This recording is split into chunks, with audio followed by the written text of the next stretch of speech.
So, hello everybody, and welcome to Shakespeare and Company with some March rain to keep us company. It's a huge pleasure to have with us this evening Alicia Drake. Alicia is the author of the highly acclaimed The Beautiful Fall, as well as a fashion journalist for a variety of publications including International Herald Tribune, Travel and Leisure, W Magazine and British Vogue. I Love You Too Much is her debut fiction novel. Set in the heart of Left Bank Paris, in the pristine world of the 6th arrondissement, I Love You Too Much tells the story of Paul, a lonely, isolated boy on the cusp of adolescence, living between his separated parents.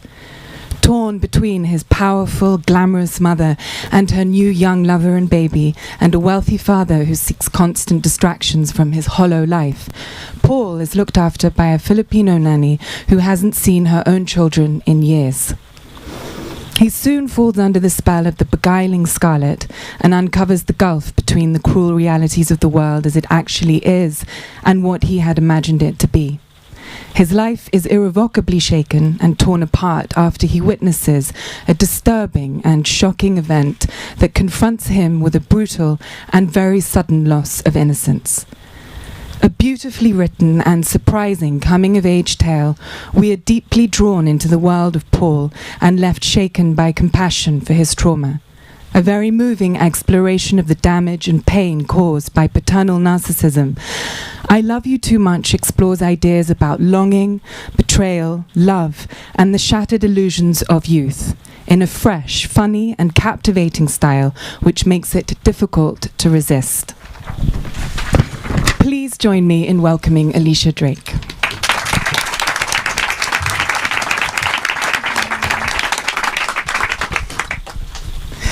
So, Alicia is going to read for us. Do you think this works? Okay, Yeah. Hi. Can I say hello first? Yes. Hello, bonsoir tout le monde. Merci d'être venu, vraiment. So lovely to be here.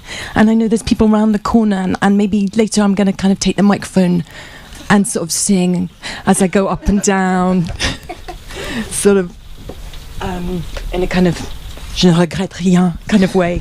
Okay, so a lot of people do the backing up. Oh, great. Okay. So I'm just going to read some brief. I'm going to read briefly.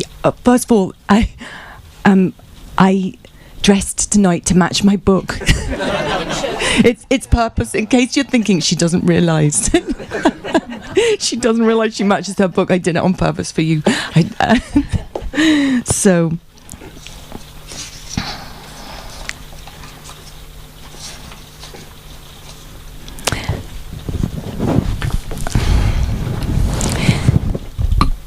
Everyone thinks they know Paris, the Eiffel Tower, and the old man playing an accordion in the street, couples kissing in cafes, and horse chestnut blossom on fire in the green trees.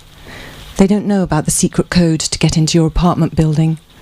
They don't know about waiting for the lift to come, watching the thick black cable churn up the lift shaft. They've never been to a children's party here, never felt the party entertainer grab their wrist and say between his teeth, "That is enough. Ça suffit." There are no dirty shoes in the 6e where I live. There is nowhere to get dirty. There are only pavements and the Jardin du Luxembourg. There is grass in the jardin, but you are not allowed to walk on it. And when there is snow, they close the jardin. And when there is wind, they put up a sign that says, "Danger, risk of violent winds, beware of falling branches." My Paris is the one same street between school and home. It is grey apartment buildings and heavy wooden doors that you step through into dark courtyards, still and damp where the ivy grows. My Paris is the sound of the concierge's hoover banging up against the front door and water pipes flushing baths away above my head. It is empty corridors of polished parquet 4 floors up and my feet not touching the ground. I hear the neighbours shout when Paris Saint-Germain score. I hear the surge of the rubbish truck at night in the street below. It is many lives lived alone. I was a child once in Paris. I think I'm going to move up onto the thing. That's okay. I've forgotten to do that. Okay. So So some people have read the book, I know, and some people haven't read the book. So I'm just going to give you a brief idea of where we are for the next part of the book. That was the beginning of the book, trying to set Paul's scene. So the whole novel is written as Paul, his voice. And I tried many different voices. It took me a long time to write what is actually not a very long book. It took me many years to write it because I tried lots of different voices. And first of all, I tried Paul, and then I tried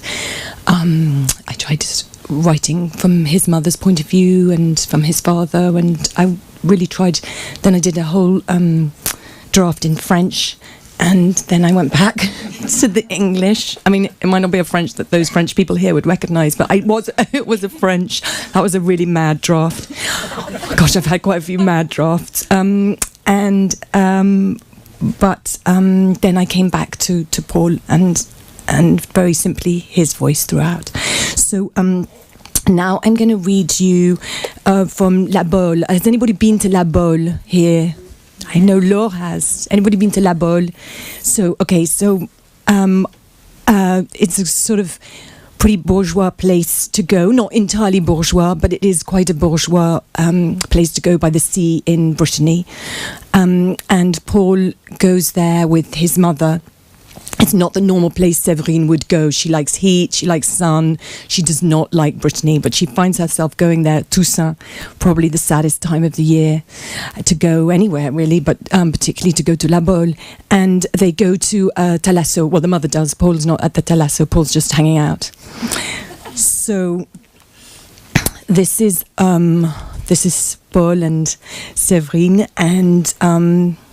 and they're waiting for Séverine's younger boyfriend to turn up. When I got back to the table, Maman was revved up to go like it was a party.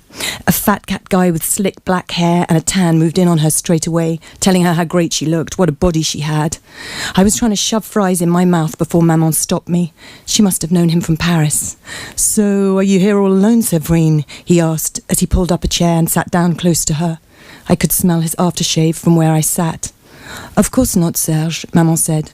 "I'm here with my son Paul." She pointed towards me. "And I've got a new baby called Lou." "I didn't know," he said, without looking my way. He kept chewing on an unlit cigar, chewing as if it were a steak. He had dark brown suede shoes with no socks on. He had black hairs around his ankles, black hairs at his neck and his chest. I bet he had hairs in his ears. He was a hairball.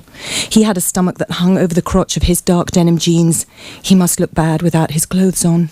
He leaned across the table. "Where's your new boyfriend, Séverine? Don't tell me he's left you all on your own." "Gabrielle's got a gig tonight," Maman said. That was a lie. He was at a rehearsal, not a gig. I knew that for a fact because Maman had spent the whole week telling him he should miss his rehearsals so he could come with us on the train. "He's catching the late train," Maman said. "He'll be here tonight." "Too bad," he said. "So what will you do while you're waiting?" "Oh, you needn't worry about me, Serge."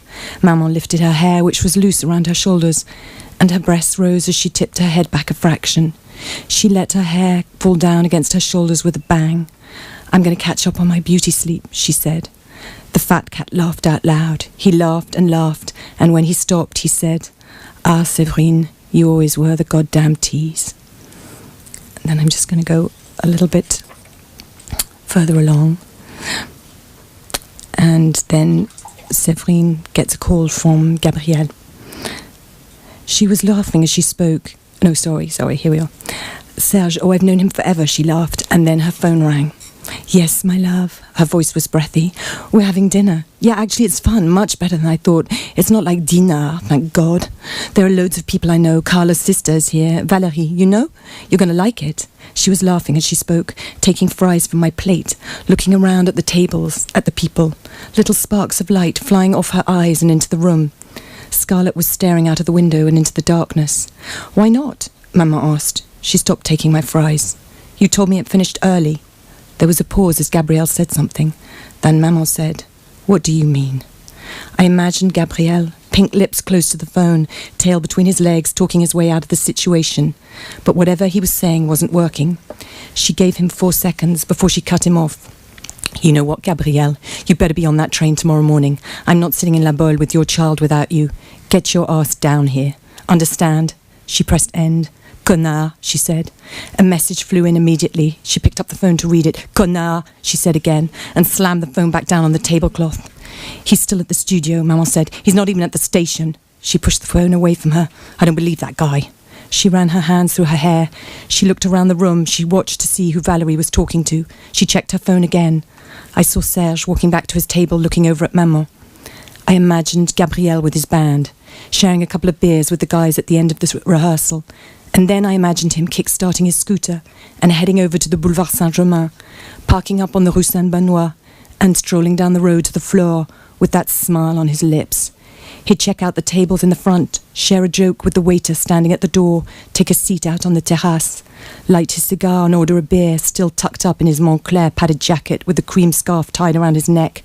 He'd send a bleeding heart text to Maman while he watched the girls go by on the Boulevard Saint-Germain, one by one, and he'd drink his beer, sucking the froth from the bristle above his lip. That is what he does. He'd be here tomorrow. I was sure of it. He's like a dog, Gabriel, racing round the park, pissing against tree trunks, sniffing at all the girls, looking up their skirts, until my mother yanks the lead tight, jerks the collar with her wrist, and he comes flying back to her side. So... I was looking for something a little bit funnier, so... I thought that was one of the funny bits, and then I sort of got into it and thought, I realised that wasn't so funny, so I'll try and find you something that's a little more light in this. No, maybe not. That starts, why did your parents break up? She asked. So maybe not. We won't have that. We won't have that bit. I know what we'll try.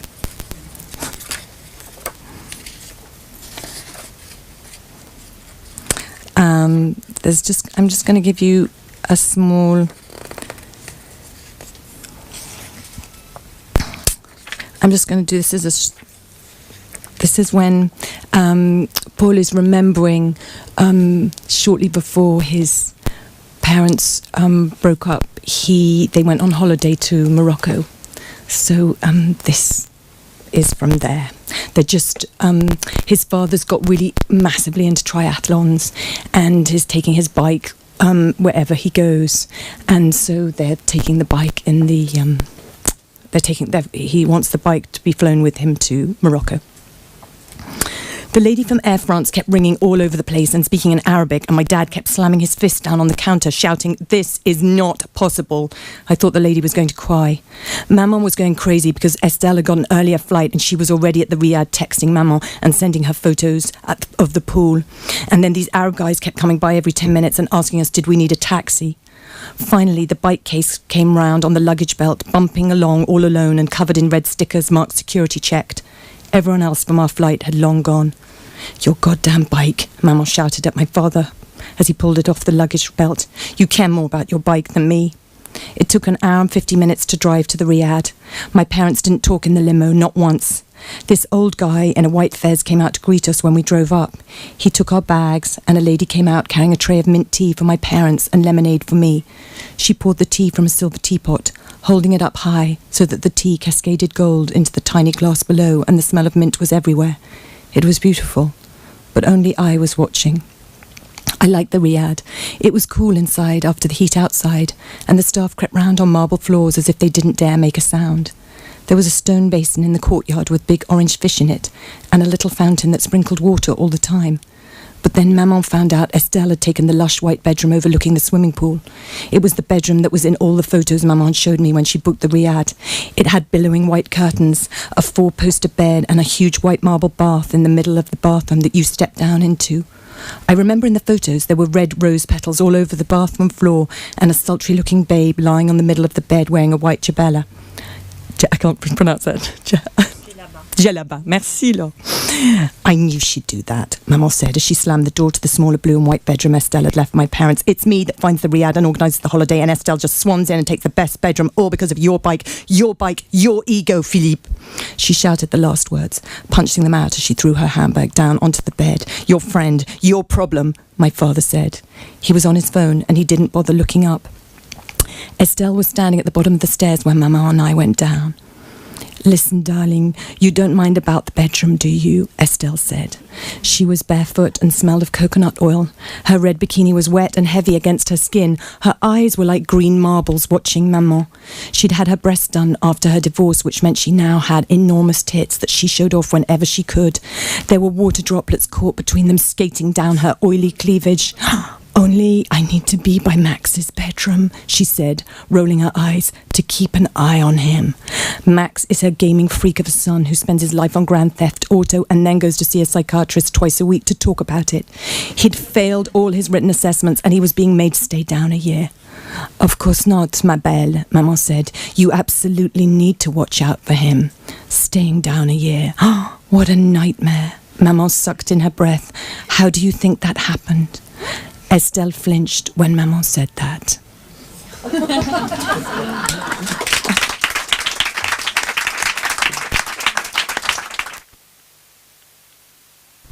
Thank you, Alicia. It was great. So nice to hear you bringing all the characters to life, and wonderful.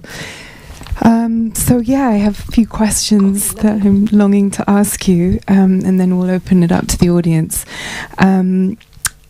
I feel that as well as many other things, I Love You Too Much is also a portrait of Paris and the disparity between our cliched expectations of this quintessential romantic city and the more somber realities that lurk beneath its surface. You moved to Paris after studying at Cambridge and initially intended to stay 6 months but ended up staying for 18 years, I believe. So I was wondering if there was a big difference between the Paris you'd imagined and the actual Paris you found yourself experiencing. Yes, there was a big difference. There was a big difference. To go to the first part of the question and your observation, yes, it is a portrait of a different Paris, and a different Paris to the Paris that as an étranger one expects coming here. But it is not, this portrait, this book is not the whole of Paris. That's just my vision, my imaginings. It's a shaft of light, I hope, falling on a certain Paris. So I'm not proposing this novel as the whole of Paris. Séverine is not a Parisian. She's not every Parisian woman, because I've had a lot of people in England say, oh, she's such a bitch, like she's every French woman is this woman. And I don't think she's a bitch. I love Séverine. There's things in Séverine that I feel in myself, and I think she's, yes. So I was on Radio 4 and the woman started, the person who interviewed me started by saying, something, and the parents who are hideous, she actually called them hideous, and so I would really like to make clear that this is not the whole of Paris. It's just this shaft of light.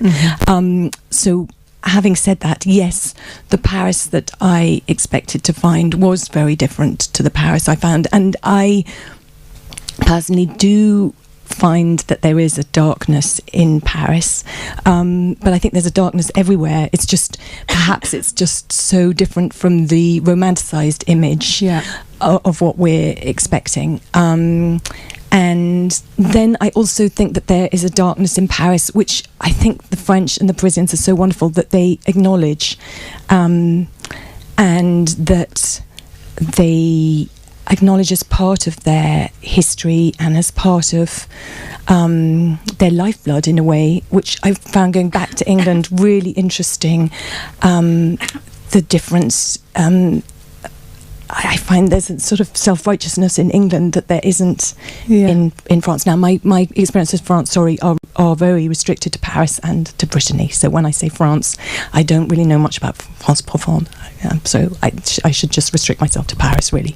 Does that answer your question? Absolutely, yeah. And you've also chosen the 6th arrondissement, so as you say, it's a particular sort of slice of Parisian. Yes, and within society. that 6th arrondissement, it's a microcosm of a microcosm of a microcosm. But it's just very interesting how all those cliches are kind of turned up on their on the side, and you go through the obvious cliches, and you're showing a much more real and sometimes dark and sometimes funny side of Paris. I didn't mean to sort of go through and overturn cliches. I think as a writer, it's just you and you're also creative. So say if you're with a non-writer and you could see the exact same thing happen in front of you, and the person who's the writer only sees the kind of darkness and the sort of tension and the horrific, underlying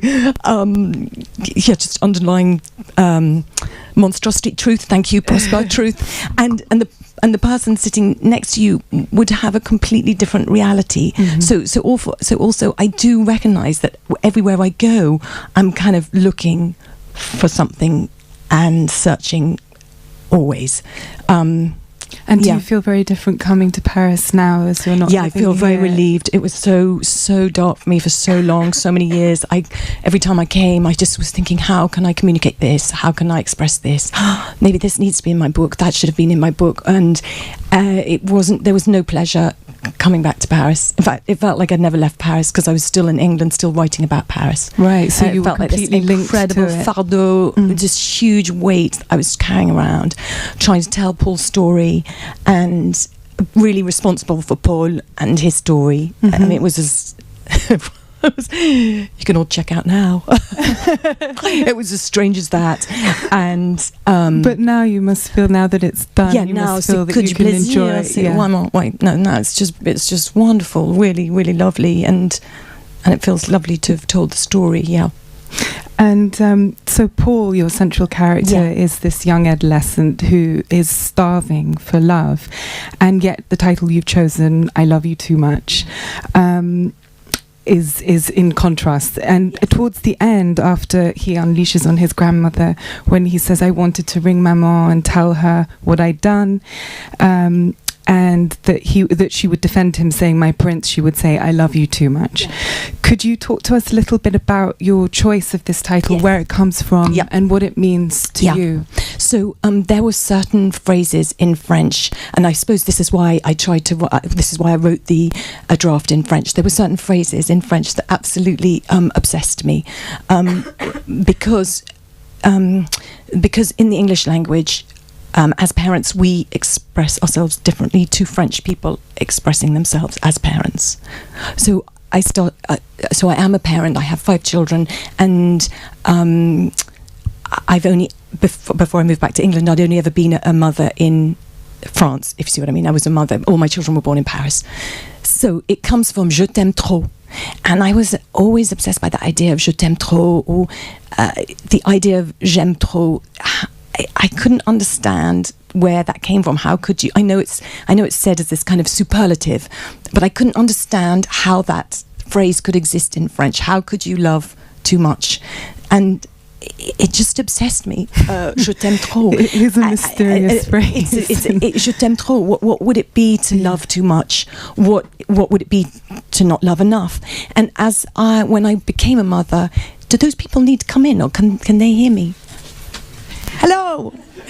Hello. I can't believe you're standing out in the rain. Thank you. That's so lovely of you. Thank you. That's support.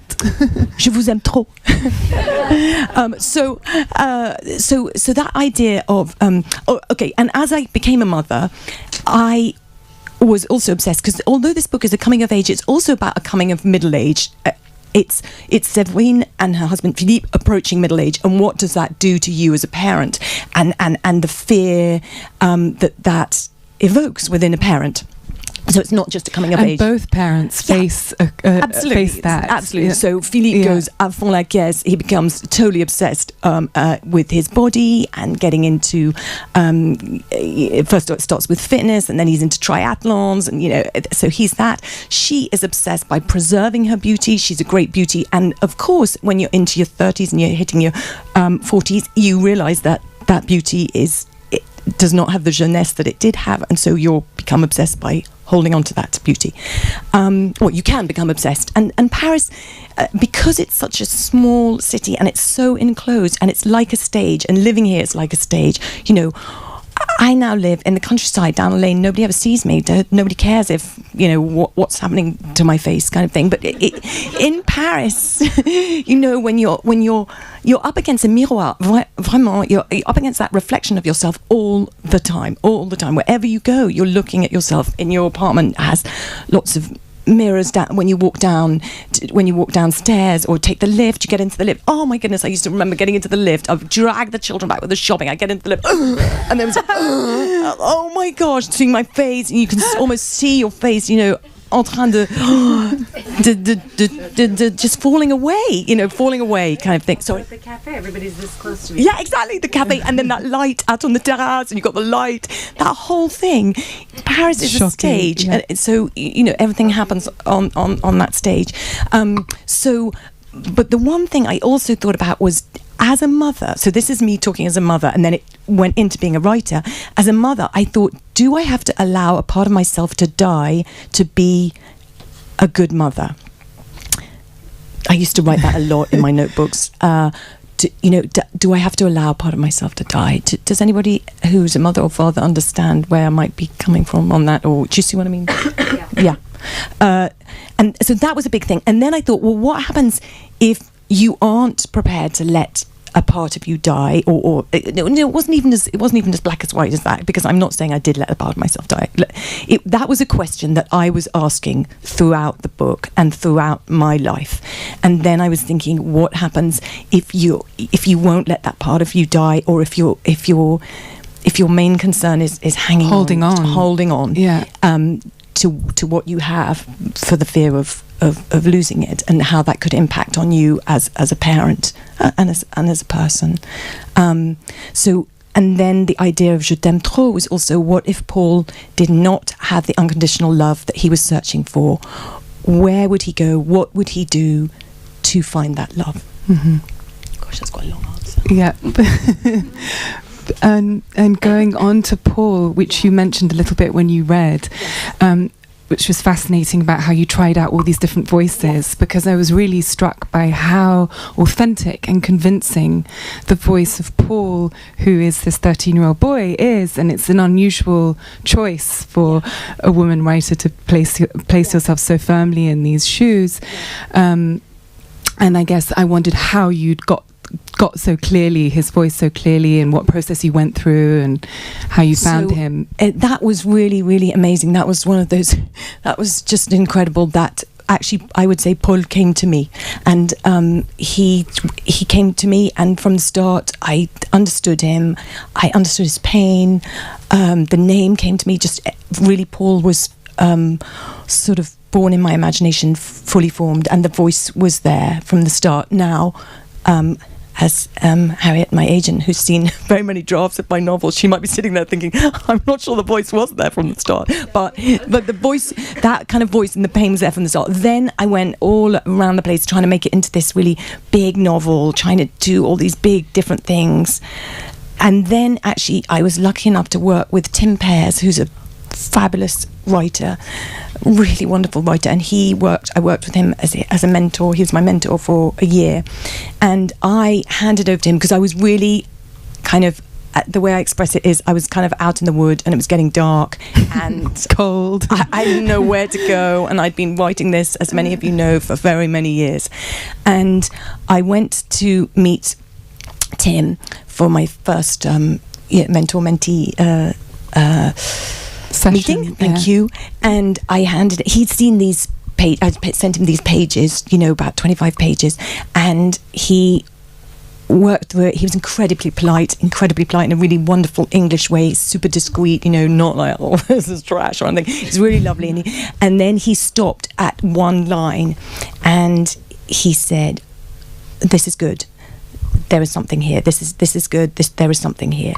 And that was Paul's voice. And so he then sort of gave me the confidence to then go back to this original idea of just it being a very small novel that really is painful to read. I knew it was going to be painful to read.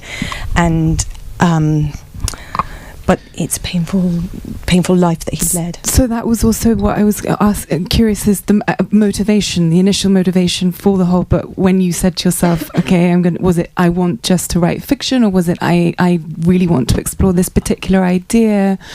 What was the inspiration? In my last book was non-fiction. It's called The Beautiful Fall, and that towards the end, I realised that I was really hungry to write fiction, and then at the end of that, I started writing what I thought was a novel, and I spent quite a long time writing what I thought was a novel, which was actually really just a story about me, kind of slightly vaguely dressed up as a novel. It was, there was very little fiction in it.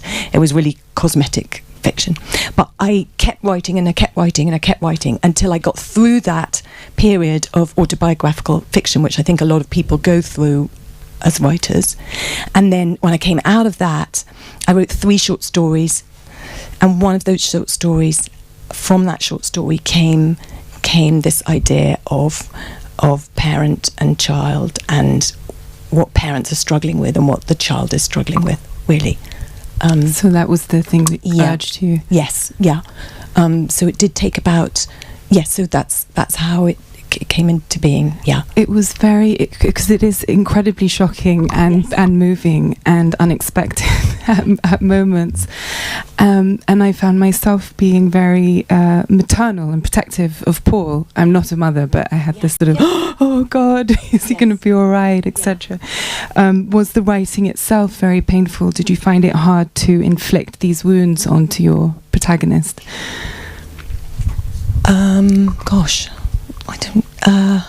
I didn't think about it as inflicting wounds on him. So that's really interesting. I felt as though he's left with these wounds somehow. So that's really interesting. So it always felt to me like I was telling Paul's story. Right. So you were with him the whole time, and you didn't feel, you weren't putting him through something, you were together. No, really. Mm-hmm. I mean, I felt that so strongly, and actually still do. So it just, you became Paul almost. No, I didn't become Paul, actually. Okay. No, interestingly enough, I didn't become Paul. So I would say we were always there side by side. I didn't become him, but I felt that, and that's another reason why I wrote it in French, because I wanted to hear what he had to say in French, because again, it's so different the way you express yourself in French. And as a parent, people can't believe that you can say in French to a child, mais tais-toi, tu veux un fessé? All those things. You can't say that in English. You can't say, would you like a smack to the bottom, or shut up. You just can't. I mean, I'm not saying every French person talks like that to their child, but you can walk along the street and hear those things.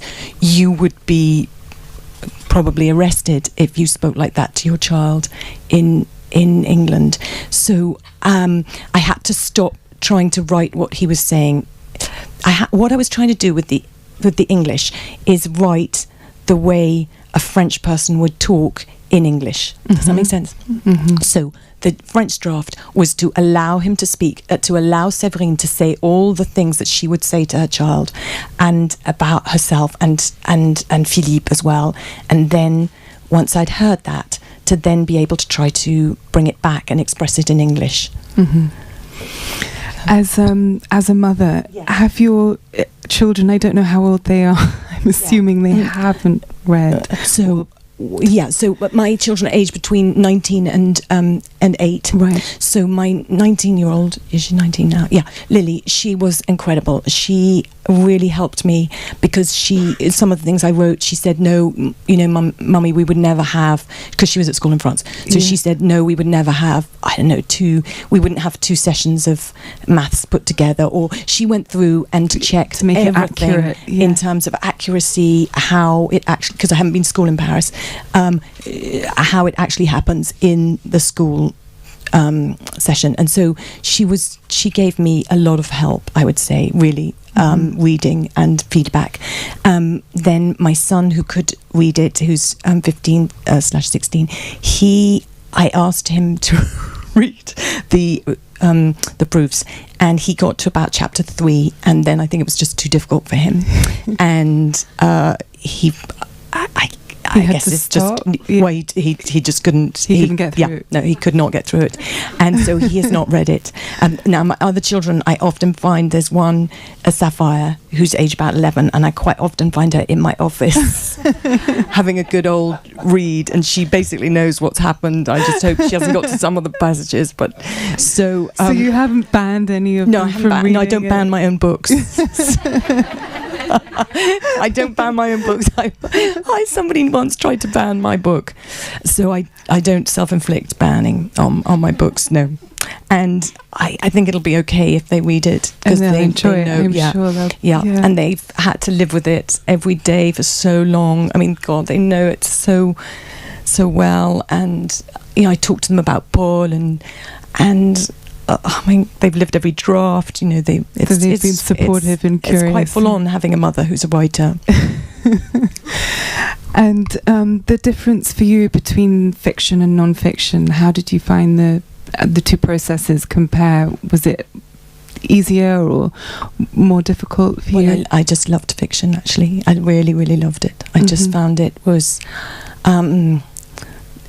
I mean, not natural as in it was easy, but I just felt really that, enfin, I kind of found my home. Oh, that's excellent. So you hope to carry on? And Are you in the process of something new yet?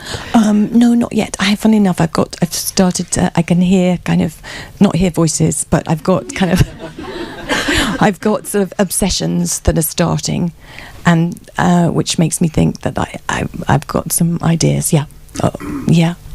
I'm checking. I think I must open up to the audience, otherwise I'll be bagging you. Thank you, Lola. If there's anyone that would like to ask some questions.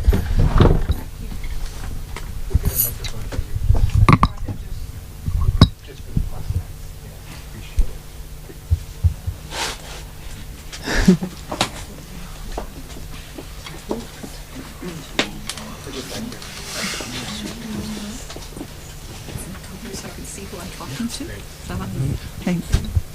Hi, it's a real pleasure meeting you. I've known your byline, and I was on the staff of American Vogue and now write for the New York Times International and writing a novel. So you're my inspiration because bravo, you've done it, and it's a beautiful book.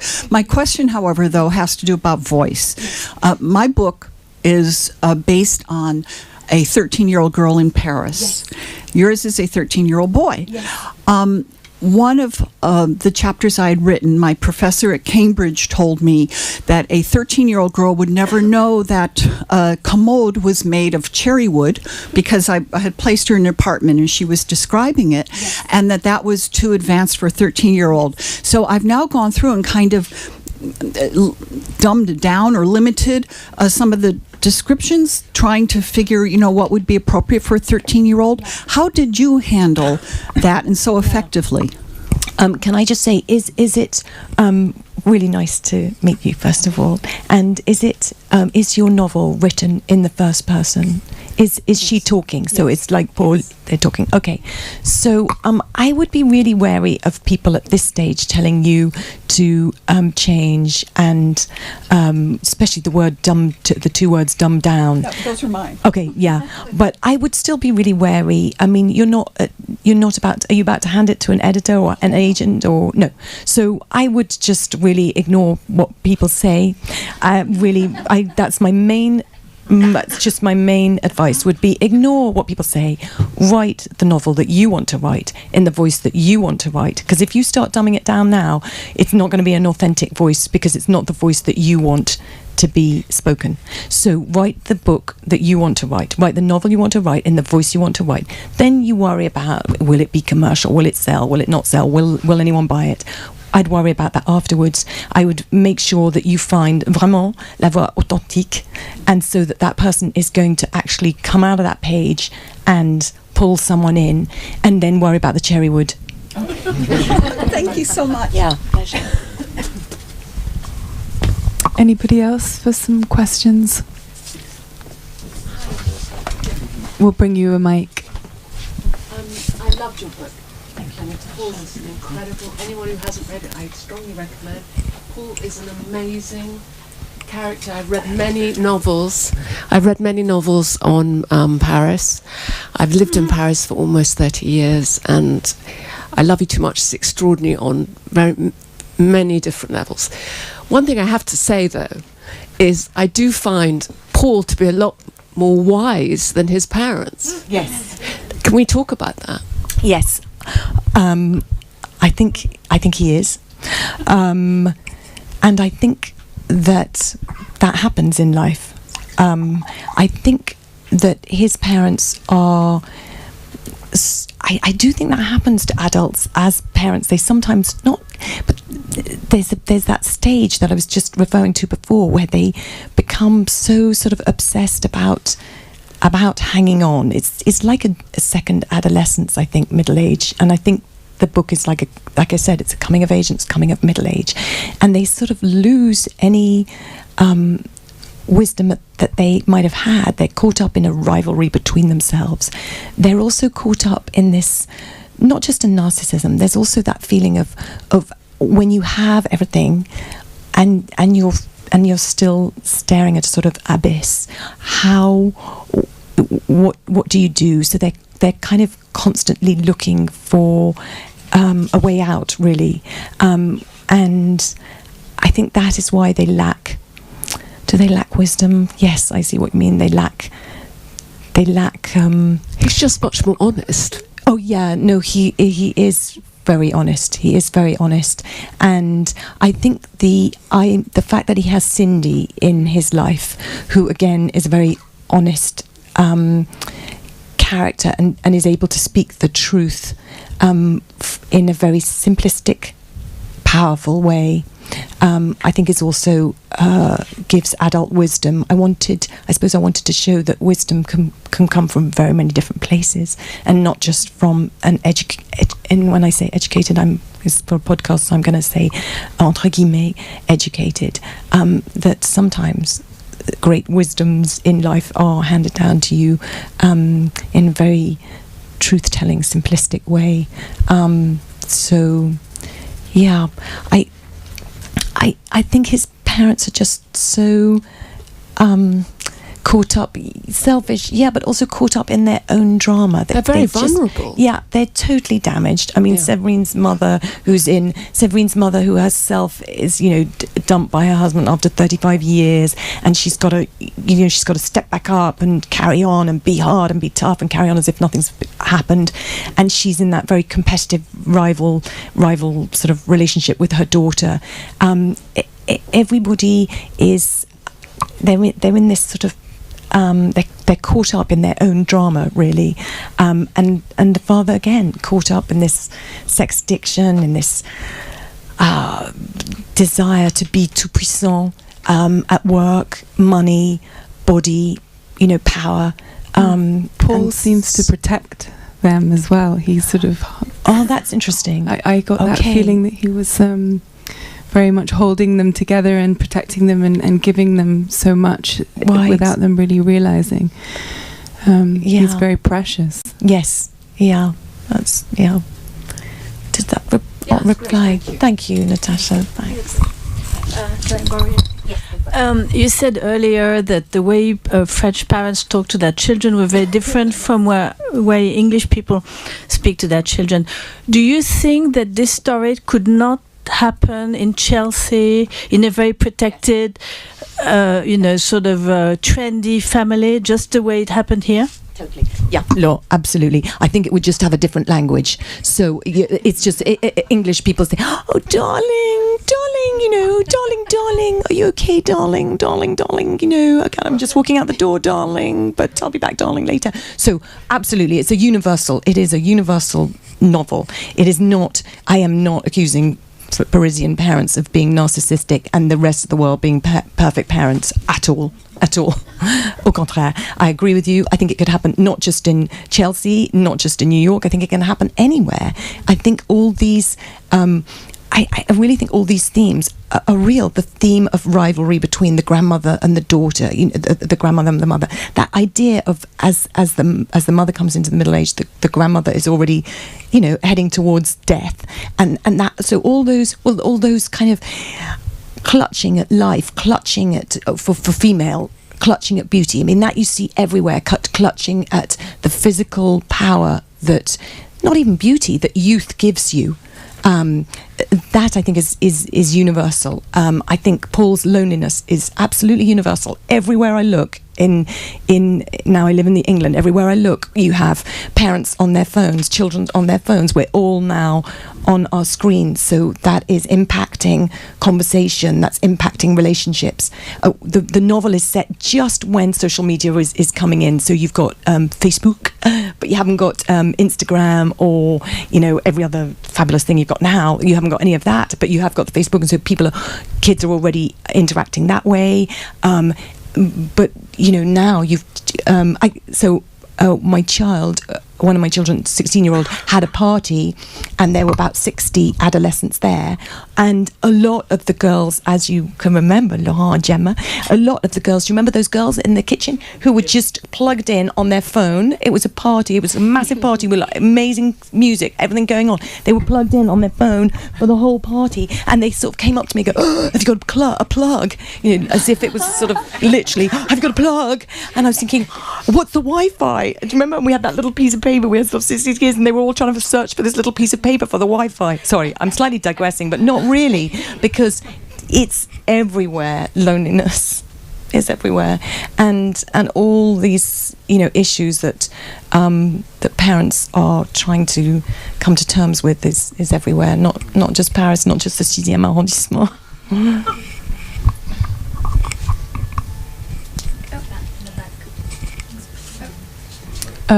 We come to you. Yeah.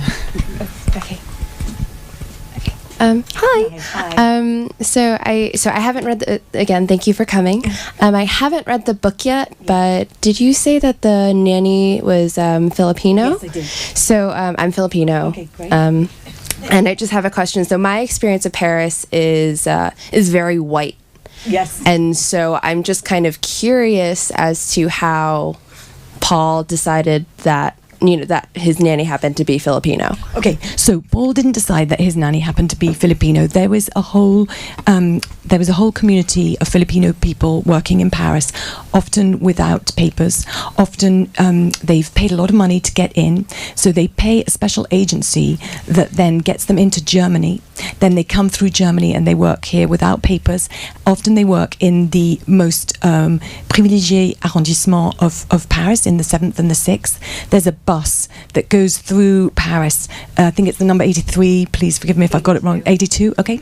So that bus, if you get that bus, that is often has a lot of the Philippine community on that bus, either taking people's children to activities or to school or back from activities, or often as well going down on the weekends to get their own provisions down to le quartier chinois, as it's called, there. So I don't think Paul decided to have a Philippine nanny. Thank God he did, because Cindy is this amazing voice of love and reason in his life. So he was lucky to have her in his life. And I also wanted to recognise that in the novel. That was a very interesting, because no one's asked me about it. So thank you for talking about it. It was really fundamental for me, because I have seen how much in every country, how much love nannies, babysitter, they might be called, whatever they're called, bring to the children that they are paid to look after. Sometimes not being with their own children, to work, to send money back, everything that they sacrifice. And so Cindy was so important to me in the novel,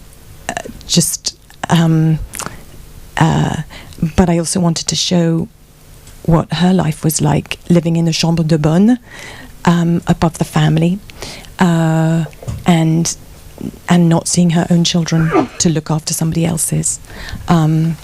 So I hope I've done I hope I've done her justice. I hope I've told her story too, because that was another person that meant a lot to me in the book. Yeah. Does that reply to your question? Thank you. There was somebody in the back who waited, yeah.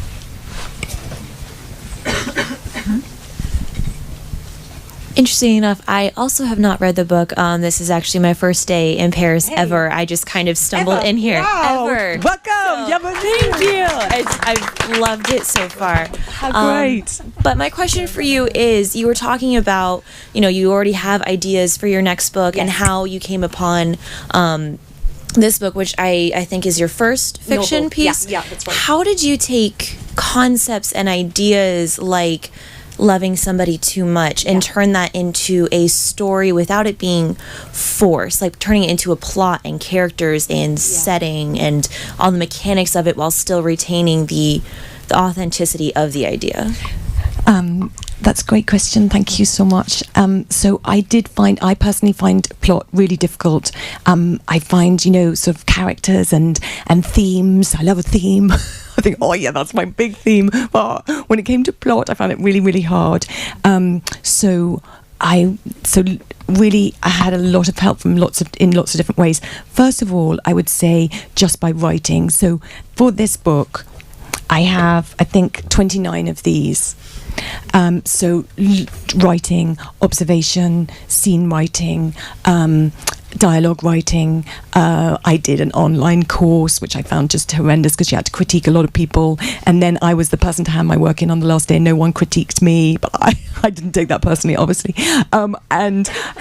Harriet here, who's my agent, I used to send her lots of pages, some more mad than others. And then she would really kindly and brilliantly give me feedback. I told you I had a mentor. I mean, I've had a lot of help in my time. I've had a lot of help.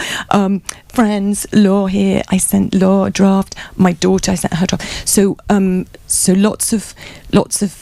But I only started sending that out really when I think you just have to keep writing. Actually, sorry, I come way back. You have to sit down and you have to write every day. And however crazy it is, you just have to keep writing. And when you have to sit next to people and they say, how's your book? Are you still writing that novel? You have to go, yes, I'm still writing that novel. And they say, gosh, when is it coming out? And you just have to keep going, keep writing, and write as many drafts as it takes until out of those, it is a bit like a phoenix rising. Out of all those drafts, I mean, I've got drawers and drawers of drafts at home. Out of that, some truth comes if you keep writing. I really, really believe that. And so then, sorry, to answer you did ask about character and plot and all that stuff. I don't know really. I think you just have to keep working, keep writing, keep thinking about plot. But I can't give you. I don't really have many astuce about that. I don't really have many handy tips. Because it didn't come to me in a handy tip kind of a way. It just came to me through writing, really. And yeah. That's the way it should. So. One more question. Can we have you, and is he allowed to ask too? Because he's okay too. Mine's short. Great. Apropos to the title, yes, we're speaking about, did it come to you in the beginning, the middle, the end of the process? So it was one of my themes. I was talking about, I had a lot of themes that I was obsessed by. Je t'aime trop was one of those themes. So I used to, because I had so many children, I used to spend a lot of time going back and forth across the Jardin du Luxembourg, sometimes up to 6 times a day. And I used to take them to swimming lessons. I'd pick them up from the swimming pool. I used to take them to ballet classes. I'd pick them up from ballet classes. I used to go to this place called the American Ballet School of Paris or something like that for my kids. And I used to sit in the changing rooms and I used to listen to everybody. And I listened to people's conversations and I watched people. I used to write things down all the time, conversations, lines, things that would come to me. I followed this lady down the street with my camera and my daughter going, oh mummy, this is so embarrassing, taking photos of her from behind because she reminded me of one of my characters. I did that a lot. And actually Charles, who's down here, who's hiding down here, says he does the same. He's a fashion designer. He does it the whole time, so I'm not alone. If anyone else out there follows people and takes photos, not just taking photos, writing. I used to, I'd sort of see someone and then I'd kind of sit down and write. So, sorry, the answer to your question, it was there from the start. Okay. Sorry, I've slightly gone off on a tangent. You really wanted to write a book with that title?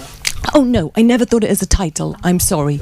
I knew it was an obsessive theme. Okay. Yeah. But then pretty early on it was a title, because at one point we thought of having it in French, didn't we? Je t'aime trop. And I kept saying to you, oh, it would be fantastic in French. And you said yes, and then I think somebody said, yeah, no. Discussion. And it had to go to English. But yeah, so that... we'll have one more question. Do you mind? Of course, yeah.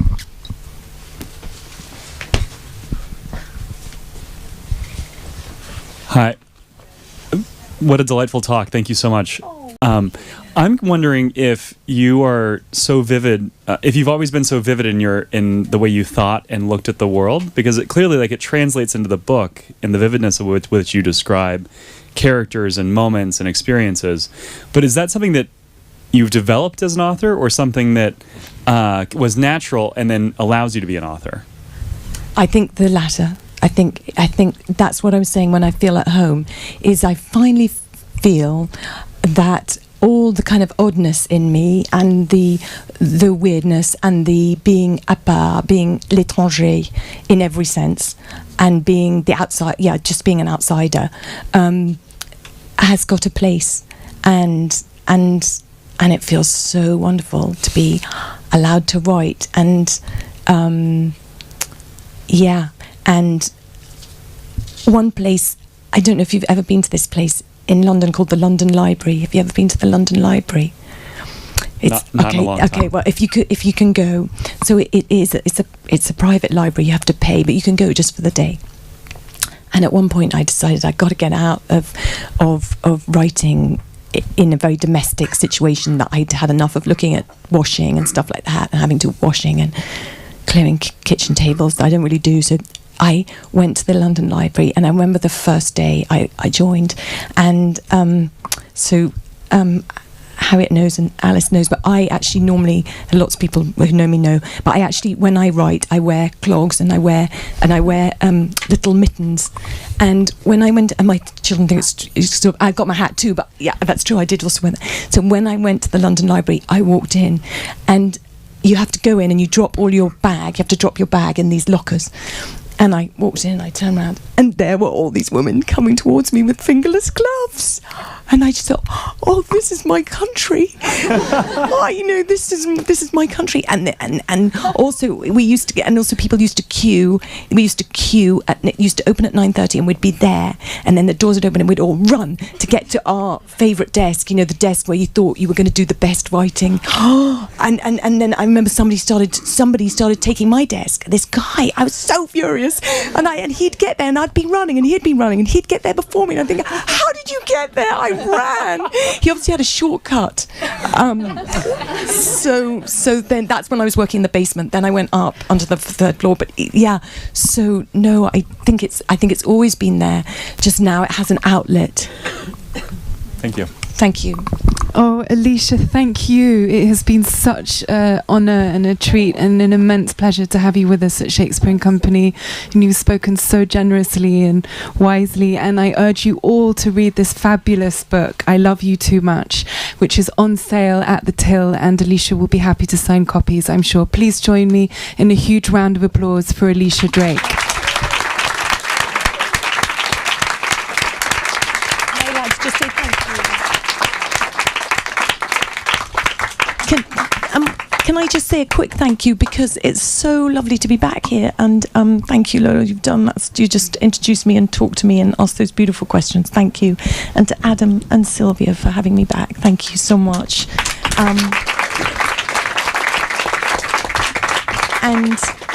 And so I'm not going to thank everyone in the room, but I would like to thank Harriet, who's come from London, and Alice, who's come from London, just to be here. And then thank you to everybody. There's friends here, there's people I don't know, but you're all looking at me in such a supportive way. Thank you so much. And the people outside, I can't believe you stood outside. Thank you so much, vraiment. Un grand merci à tout le monde. Merci.